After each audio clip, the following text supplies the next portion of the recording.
Salut à tous, aujourd'hui je vous retrouve à Toyosu où derrière moi il y a un nouveau complexe qui a ouvert il y a quelques mois, Toyosu Senkaku Banrai, qui reproduit un peu le style Edo. Bien sûr c'est tout artificiel, mais à l'intérieur il y a un bain de pied et il y a également des boutiques. Donc je vais aller me promener un petit peu là-dedans. Ça fait un petit moment que je n'ai pas posté, j'étais pas mal occupé. J'ai rencontré aussi pas mal de touristes, c'est aussi pour ça que je suis venu ici, pour repérer des cafés et des endroits sympas. Je vous en reparle un peu plus loin dans la vidéo. Voilà, comme je disais, il y a un bain de pied gratuit de 9 h à 22 h sur la terrasse, donc on peut voir la ville illuminée, c'est vraiment très beau. Voilà, il y a énormément de boutiques, énormément de restaurants, de cafés. Il y en a à l'intérieur, il y en a aussi à l'extérieur.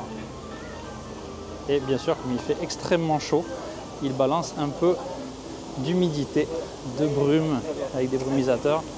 Ça fait du bien. Il ne faut pas être allergique aux odeurs de nourriture, mais si vous avez un petit creux, il y aura toujours quelque chose pour vous. Et regardez en haut, c'est assez sympa. Il y a étonnamment pas énormément de touristes occidentaux. C'est pas encore très connu, je pense.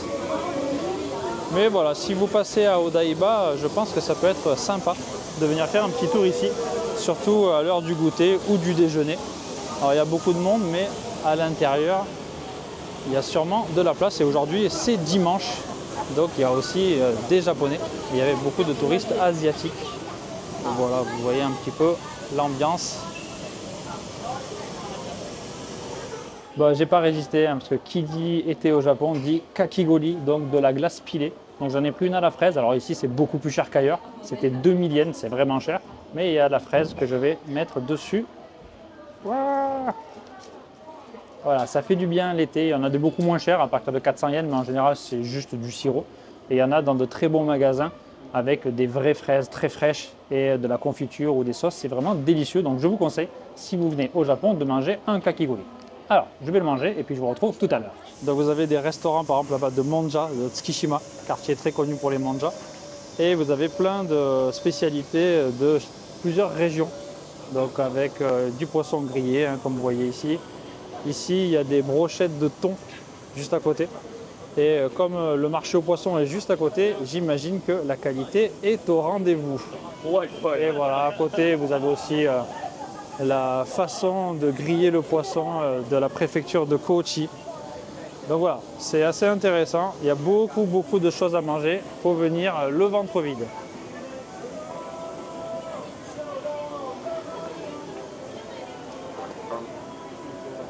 Et il y a même une grande boutique avec bien sûr des souvenirs. Les Japonais adorent les souvenirs. Très joli d'ailleurs d'extérieur. Donc vous pouvez aussi faire vos courses ici. Alors à noter que ce complexe est juste à côté de Team La Planète. Donc si vous venez à Team La Planète, ça peut être intéressant de venir faire un tour ici après. Idée de cadeau rigolo, donc un coussin en forme de morceau de thon. Donc c'est assez amusant. Pour les amateurs de saké, vous avez l'embarras du choix. En plus c'est des petits formats et des jolies bouteilles pour poser vos bols de thé à la maison. Pas mal comme idée de cadeau de souvenir. Voilà, il y a pas mal d'accessoires pour la table, pour les baguettes, tout ça.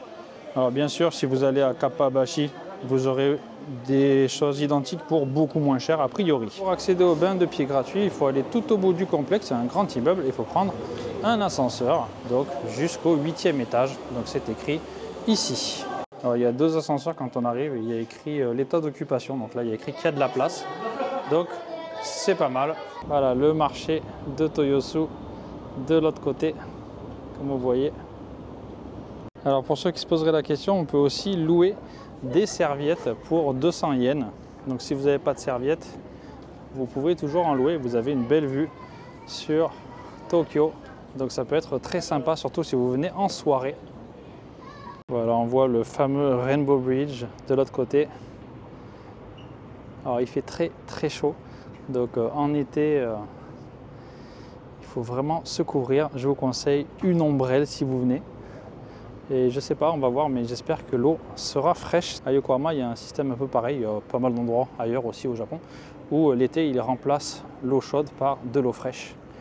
je vais mettre mes pieds dedans et je vais vous dire ça. Finalement, l'eau était chaude, donc j'ai abandonné. Mais si vous venez en soirée, ça peut être bien, ou si vous venez le reste de l'année. Allez, on va continuer la balade et je vous parlerai un petit peu plus de mes activités récentes. Vous voyez à l'intérieur aussi, énormément de restaurants, de cafés. Il y a du thé, il y a des gâteaux, il y a du poisson. Et il fait beaucoup moins chaud qu'à l'extérieur, donc c'est assez agréable. Voilà, l'endroit n'est pas immense, hein. C'est une ligne droite avec des boutiques et des restaurants des deux côtés, avec le bain de pied au fond.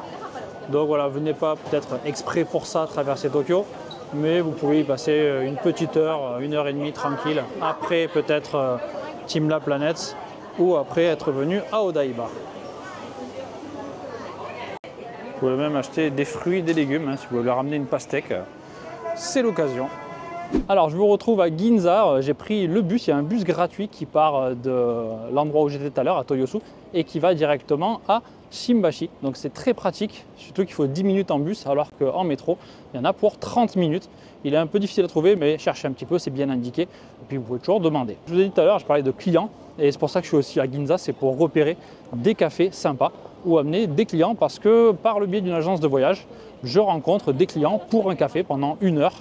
Et ces clients en profitent pour me poser des questions sur la vie au Japon, sur la culture japonaise, ou souvent sur des conseils, quoi faire au Japon, à Tokyo, à Yokohama ou à Kamakura. Donc voilà, je repère un petit peu des cafés pour amener ces fameux clients. Donc je suis pas mal occupé, j'ai pas mal de rencontres dans les semaines à venir. J'ai aussi un ami français qui va venir au Japon très bientôt. Donc je vais peut-être faire des petits vlogs avec lui, aller balader une journée par-ci, une journée par-là, et je vous montrerai ça. Et j'en profite aussi du coup pour, je ne pensais pas qu'il y avait des gens intéressés pour rencontrer quelqu'un pendant 1 heure pour parler du Japon. Donc apparemment il y en a. Donc si c'est le cas pour vous, je vais mettre des infos dans la description. Et je vais proposer ce service entre guillemets. Donc s'il y a des gens qui veulent me rencontrer pendant 1 heure autour d'un café ou autour d'un dîner, hein, parce qu'il y a des clients aussi que je vois le soir. Ce soir, je vais dîner à Akaba dans un izakaya avec des clients. Eh bien, je mettrai les infos dans la description si ça vous intéresse. N'hésitez pas à me contacter et on pourra organiser ça. Alors évidemment, ce sera un service payant parce que même si c'est toujours agréable de rencontrer des Français, ben, ça reste quand même un peu un travail pour moi. Donc voilà, au cas où ça intéresserait du monde, je vous mettrai tout ça en bas. Alors Ginza, le dimanche, quand c'est fermé, c'est vraiment l'étranger. Il y a énormément de touristes. Ben, il y a des magasins Apple Store et des magasins de luxe, il y a énormément de touristes asiatiques. Vous avez aussi le plus grand Uniqlo, je crois, du pays. Bref, il y a beaucoup de choses et beaucoup de monde.